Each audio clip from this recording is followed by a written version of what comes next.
अरे भाई, माँ बाप शादी क्यों करता है? बच्चों की खुशी के लिए ना। बाय द वे बच्चे ने गलती कर ही दी तो क्या उसको मौत की सजा? आप अपनी बेटी को विधवा बना दिए। अब कहते हैं कि मैंने तुम्हारा बेटा मार दिया, तुम मेरी बेटी मार दो, हिसाब बराबर। मतलब ऐसे सूली चढ़ाते, ये किस तरह के पेरेंट है भाई? ये लोग दरिंदे हैं। पॉलिटिकल मामला भी है। सूरज की माँ जो है उप मुखिया है, लेकिन वो लड़की तो क्लियरली इंटरव्यूज में ये कह रही कि मेरे पिता जो है लेकिन वो इसमें हत्या कर रहे सारे लोग, हमारा जो अनुभव कहता है षड्यंत्र पूरे ग्रुप का बना हुआ है। हैं। इन सब में ये जो घटना का अंजाम दिया जा रहा है कि मार दिया जा रहा है, उसकी पत्नी प्रेग्नेंट है, ये तो हर तरीके से गलत है। प्रशासन के पास जब हम गए पीड़िता से मिलने के बाद, मेरा अनुभव कहता है सर, दो चीज है, क्या आपने मैनेज किया या आप डर गए दबंगों से?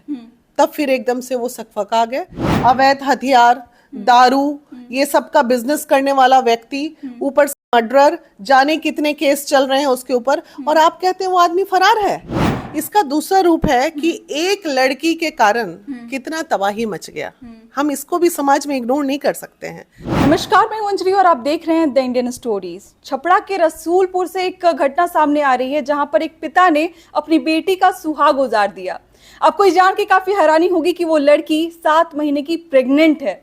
सोचिए कि जहाँ पे बेटी और बाप का एक रिश्ता जो है वो किस तरीके से देखा जाता है, कितना पवित्र माना जाता है।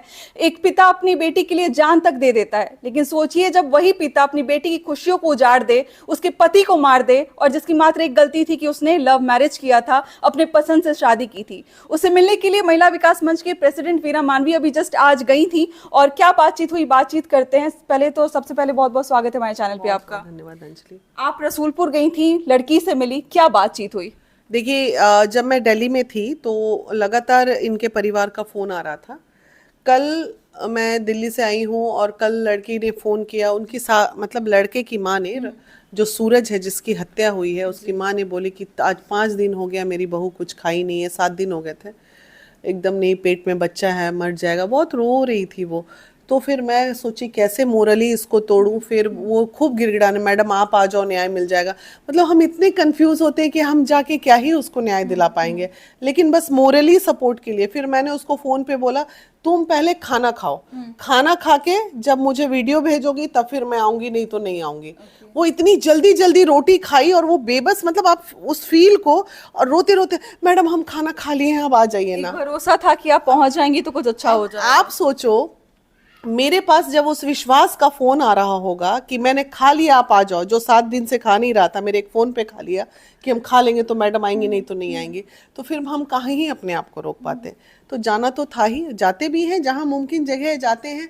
इस केस में मामला ये है, जो सूरज है 17-18 साल की उम्र में उसकी शादी पहले भी हो चुकी थी। अभी जाने पे पता चलता है ना, हो चुकी थी, और वो 30-35 साल की महिला से शादी कराई गई थी। और ये जो लड़की है जिसके साथ जो पत्नी है अभी 7 महीने का, जिसके पेट में बच्चा है, तो वो उसके बड़े पापा ने ये शादी कराई थी।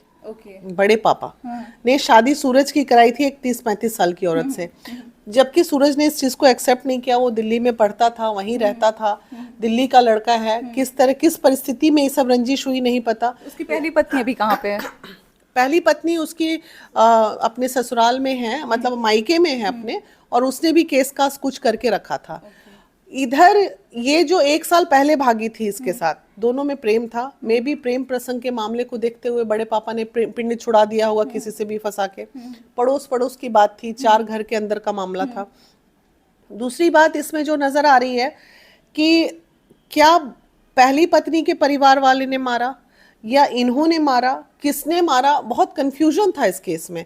पॉलिटिकल मामला भी है। सूरज की माँ जो है उप मुखिया है जी। और ये सूरज जो है एक उभरता सितारा था, मतलब मोहल्ले का।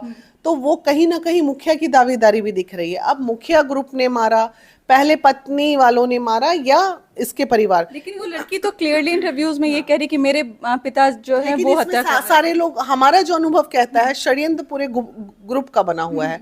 क्योंकि सूरज के बड़े पापा का मोबाइल में जब खंगाल रहे हैं, प्रशासन में मिल के आ रही हूँ, तो घंटों घंटों सूरज के बड़े पापा नहीं, लड़की के बड़े पापा घंटों घंटों पहली पत्नी से बातचीत, और बहुत बातचीतें हैं, 100-150 कॉल है।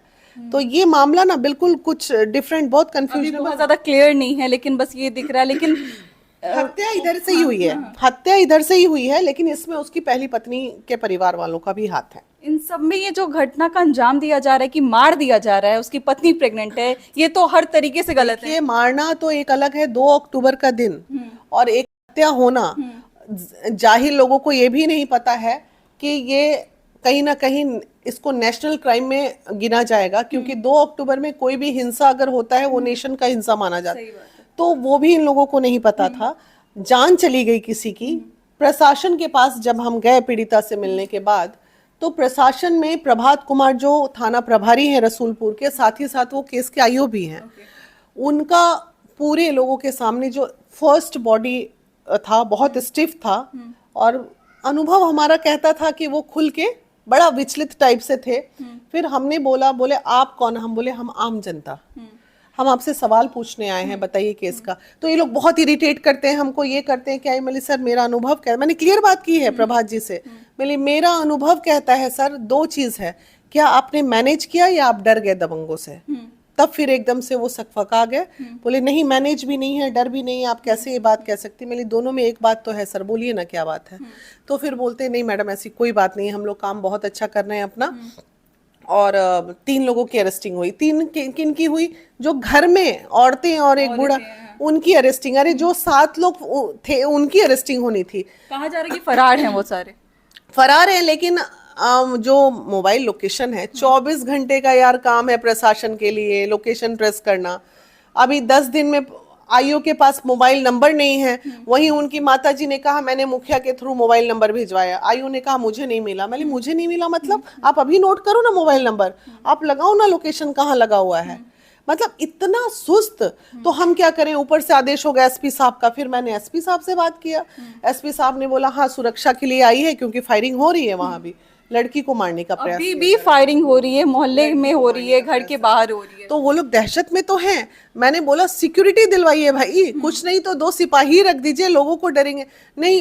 एसपी साहब का कहना है कि नहीं एप्लीकेशन देने से सिक्योरिटी थोड़ी मिलती है, इस पे हम लोग जांच करेंगे उसके बाद सिक्योरिटी। आप बताइए, ये इस तरह से अगर हमारा प्रशासन काम करेगा तो किस अपराधी को डर लगेगा बिहार में? इतना विकास के बारे में हम बात करते हैं और घर के बाहर फायरिंग हो रही है, ये बात प्रशासन को भी पता है, ये मोहल्लों वालों को भी पता है। ये बताइए, वो भी लाइसेंसी पिस्टल किसी के पास नहीं, सब कट्टा वट्टा क्या बोलते हैं सब, ये सब अवैध हथियार का, अवैध हथियार, दारू, ये सब का बिजनेस करने वाला व्यक्ति, ऊपर से मर्डरर, जाने कितने केस चल रहे हैं उसके ऊपर, और आप कहते हैं वो आदमी फरार है।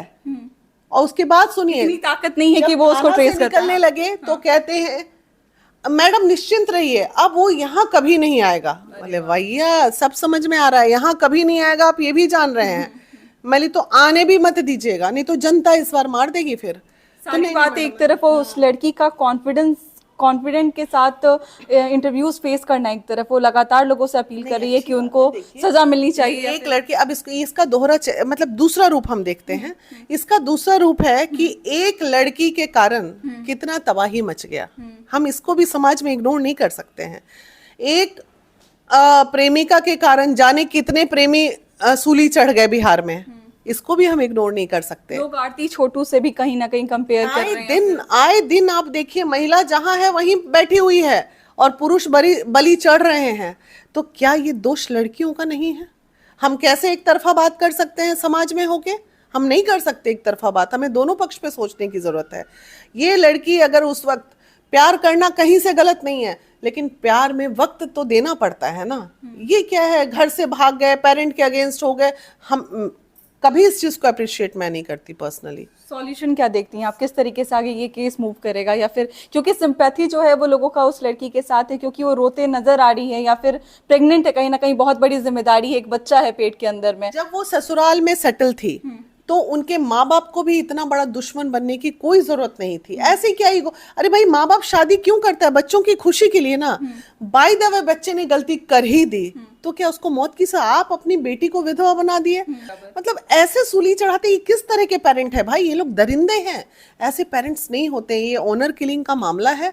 ये कैसा पगड़ी और ये कैसा आपका समाज का, मतलब जो कहते हैं कि हमारा इज्जत चला गया, ऐसी इज्जत को तो हम प्रणाम करते हैं। अगर आप अपने, एक तो आपके पास वो संस्कार नहीं कि आप अपने बच्चों को संभाल के रख सकें। अब जब वो संस्कार खुद में आपके पास नहीं है, आपने वहां अपनी कमी को नहीं देखा। आपकी बेटी घर से भाग गई, आपने वहां अपनी कमी को नहीं देखा। आपकी बेटी घर से भाग के शादी कर लेती है, वहां अपनी कमी को नहीं देखा। उसके बाद और देखिए आप कमी क्या करते हैं, जब शादी कर लेती तो लड़का का मर्डर कर देते। तो पेरेंट दोषी नहीं है क्या? अब लड़की को भी मारने का जो षड्यंत्र है वो चल रहा है। तो ये पेरेंट हैं, ऐसे पेरेंट भगवान नहीं दे तो ज्यादा अच्छा भैया। बच्चे तो गलती करने के लिए बनते हैं, लेकिन गार्जियन को गलती करने का कोई अधिकार नहीं है। कि कानूनी रूप से क्या आगे होने वाला है? कानूनी रूप से तो अभी एसपी साहब कुछ कर ही नहीं रहे हैं। 10 दिन हो गया, सातों फरार हैं, 10 दिन हो गया, अरेस्ट नहीं हो रही है। अभी तो 10 दिन बीत गए, आगे भी बीतेंगे। जेल होगा, फिर बेल होगा। छोटू के हत्यारे बाहर निकल गए ना, 9, आखिर छोटू तो चला गया, हत्यारे बाहर निकल गए। ये भी जेल जाएंगे, फिर बेल होगा, फिर बाहर निकलेंगे, फिर समाज उसी दिशा में चलेगा। डर नाम की तो चीज है ही नहीं किसी में। अब जिसको जाना था वो चला गया, जिसको जाना था वो सूरज चला गया। सबसे बड़ा अगर लूजर कोई रहा तो वो सूरज रहा। सबसे बड़े लूजर कोई रहे तो सूरज के माँ बाप रहे। और अब वो बेवा 7 महीने का बच्चा लेके उसको आज जरूर पछतावा हो रहा होगा इस बात का कि काश मैं नहीं भागी होती घर से तो ये चीज ना हुआ होता। लास्ट मैसेज आपकी तरफ से, क्योंकि बहुत सारे लोग आपको देख रहे हैं, विश्वास रखते हैं, भरोसा रखते हैं आपके ऊपर में। जिस तरीके से क्राइम बढ़ रही है, किस तरीके से इसको कंट्रोल किया जाए, आप क्या? देखिए, प्यार मोहब्बत वाले क्राइम का तो एक ही रास्ता है कि लड़कियों को समझदार होने की जरूरत है। लड़के को हम इतना ज्यादा उत्तेजित करते हैं, कहीं ना कहीं लड़कियां में कमी है। अगर हम अपने आप को जब्त रखेंगे तो कोई माई का लाल नहीं है कि चलते हुए किसी लड़की को छेड़ भी दे। रेपिस्ट एक अलग पार्ट है, हम प्यार मोहब्बत पे बात कर रहे हैं। प्यार मोहब्बत में जब तक लड़कियां अपनी कमजोरी दर्शाएंगी, घर से भागेंगी, इस तरह के हादसे होते रहेंगे। और घर से भागना कहीं सॉल्यूशन नहीं है भाई। इतने दिन माँ बाप पाला पोसा बड़ा किया, कर लो माँ बाप के। क्या अरेंज मैरिज विफल नहीं होते हैं क्या? अरेंज मैरिज भी विफल हो रहे हैं। ऐसा थोड़ी माँ बाप जहाँ शादी कर लेता है वहां बेटियां खुश रह रही हैं। तो ये ईगो पेरेंट को भी छोड़ना चाहिए। चलिए, बाकी जो अपडेट होगा आपको हम देते रहेंगे। बाकी हम कोशिश करेंगे कि रसूलपुर जाके आपको वहाँ की स्थिति दिखाएं, क्या वो लड़की कहना चाहती है, क्या उसका स्टेटमेंट होता है, उसके घर वालों का क्या स्टेटमेंट होता है। बाकी आपके अगर मन में कोई प्रश्न है तो आप हमारे कमेंट में बता सकते हैं। मिलते हैं अगले वीडियो में एक नई कहानी और एक नई जानकारी के साथ। बहुत बहुत शुक्रिया।